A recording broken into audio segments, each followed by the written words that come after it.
I grew up in what I would call the lower part of town in New Albany, Indiana.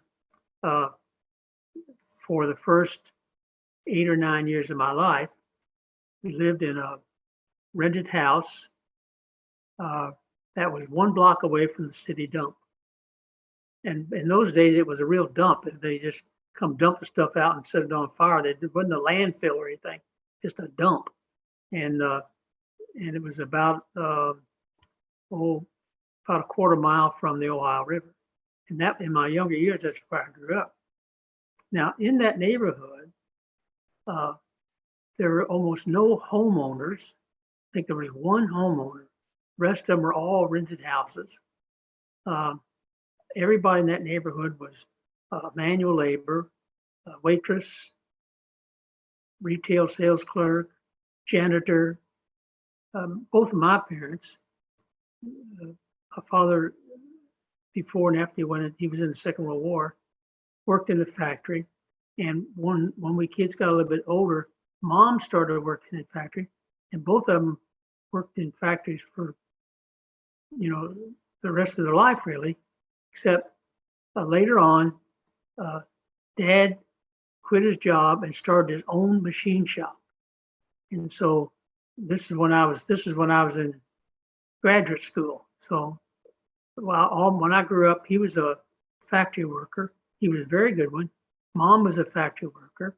Now later on, she went back to school and got her high school equivalency degree, and she became a teacher assistant in grade schools. And she did that into her 80s. And so I always admired them. They were both very hardworking people. They both valued education highly, and feed into my brain. And I had one brother and one sister, and they told us, "You're going to college. You got to go to college." They didn't know exactly what that meant, but that's what they were telling us. And so I said, "Okay, that's good." Well, when I was probably 9 or 10 years old, my mother was a very, very good singer. And in her younger years, she and her brother had a country duo act. They played on radio and stages and so on. So she was a very good musician. And she was all the time singing around the house. And I got picking up on that. And so I liked that. Now, and then I got very interested in listening to the Grand Ole Opry from Nashville. And I got interested as a kid in country music. And my mother and dad bought me a very cheap guitar when I was about 9 years old. And my mother showed me basic stuff on that. So I learned to play the guitar. When I was 11, they got me 10 lessons for Hawaiian guitar. So I took 10 Hawaiian guitar lessons. And in those 10 lessons, I completed 2 years of lessons. I really took to it. Matter of fact, the guy who owned the business, the guy who was my teacher, wanted to retire. So he told me, he said, "Could you take over the business?" I was a sophomore in high school. I was 15 years old. And I said, "Well, I don't see why not." So I started teaching and running that studio. I sold instruments, sold sheet music, and taught students. And I found out that I really liked teaching, and that I could make more money doing that than anything else. I did all kinds of other jobs. I had a paper route. I picked strawberries. I caddied.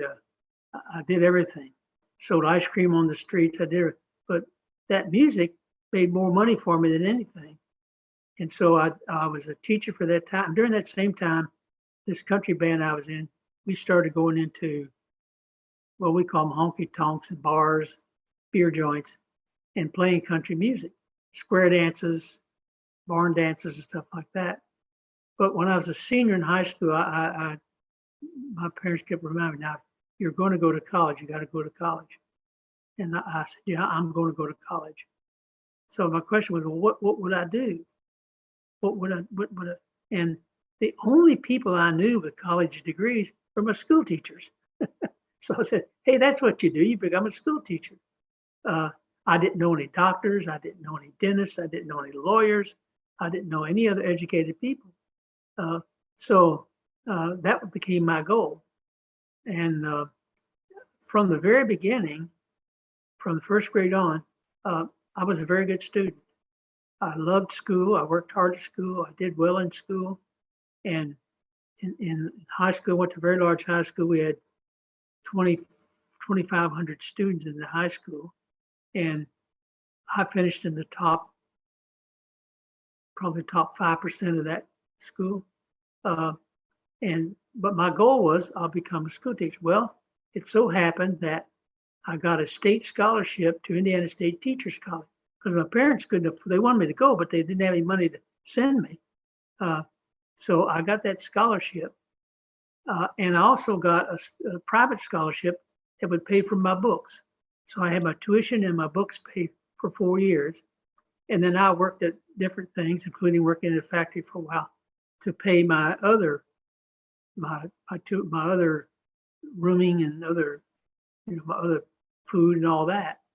Now, my brother went to uh, architecture school, and the my parents mortgaged their house to put him through, but they didn't leave any money for me. But it didn't have to have it because I had the scholarships and the other thing.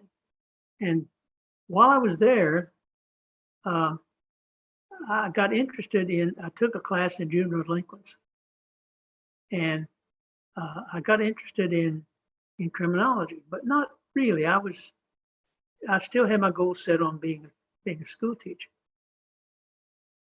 My senior year, matter of fact, for the very end of that senior year, the faculty advisor for the fraternity I was in asked me, "Where are you going to go to graduate school?" I said, "Graduate school? I'm not going to graduate school. I've got a teaching contract I'm going to sign." He said, "What?" I said, "Yeah, the Vigo County School has offered me a job as teaching uh, history, economics, sociology, and coaching the cross country team because I was cross country runner as an undergraduate." And he said, "No, you're not. You're going to graduate school." So he said, "You go to your favorite professor and ask him about graduate school."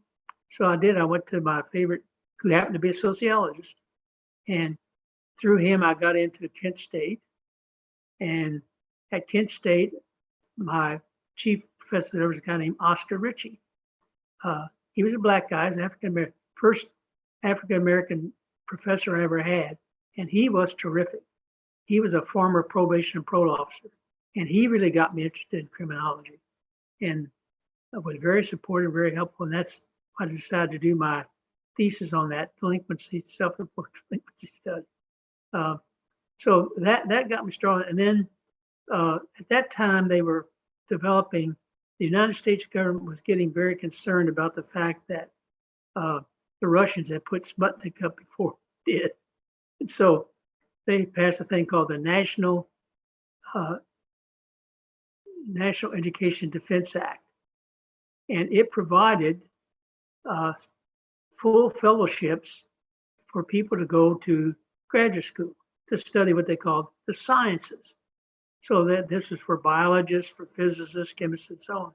But somebody convinced them to add in social science. So you could get a National Defense Education Fellowship in social science. Now you had to compete with the biologists and all these other people to get them, but you can get. So I applied for that, and I scored so well on the exams that I got one of them. So when I went to Kentucky, I had a very, very nice fellowship for 3 years. That not only paid all my tuition and everything, but gave me a very nice stipend and allowed me, if I wanted to do some work in the summertime. So I had my Kentucky experience was very good. I could teach if I want to, and I did some teaching. I didn't have to. I had a fellowship, and that really helped me. So that's how I got into criminology and all that. So yeah, it was. I think what you said, humble beginnings, is probably correct. I would describe it as lower working class.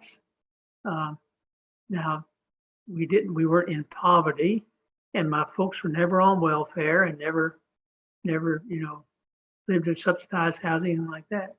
But there's no doubt that we didn't have very much money. We were very poor. Now, as time went on, the economic condition of my parents improved. And I say by the time I was in graduate school, that they had both achieved enough that they were no longer that poor.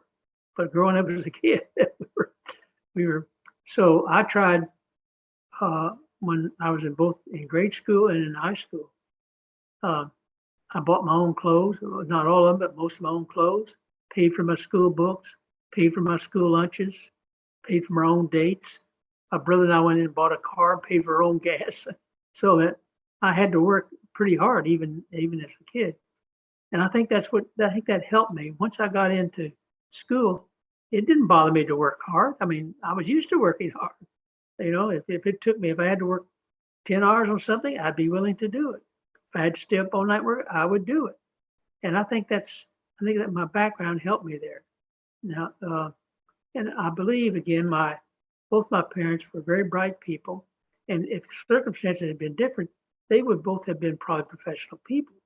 But they grew up. They got married during the Depression. They grew up during those years, and that was just unheard of. So I don't. That probably went on longer than I should have. I told you more than I needed to, but yeah, that's my background, and I really believe that I've been blessed. And the other thing I need to tell you is during the time I was growing up, when I was about 9 or 10 years old, my folks had been sending me to a little mission in our neighborhood, and it was I'm going to call it a evangelistic mission. And so as a kid, I came to accept Christ as my Savior, and I've been a Christian all the rest of my life. I've been since 1983. I've been a Baptist deacon, ordained Baptist deacon. I've taught Sunday school. I've been on school boards. I've done all kinds of stuff, so that my Christian life has been a very important part of my life, along with the academic and the others. And that all came about from when I was a kid. Again, that's probably more than you want to hear.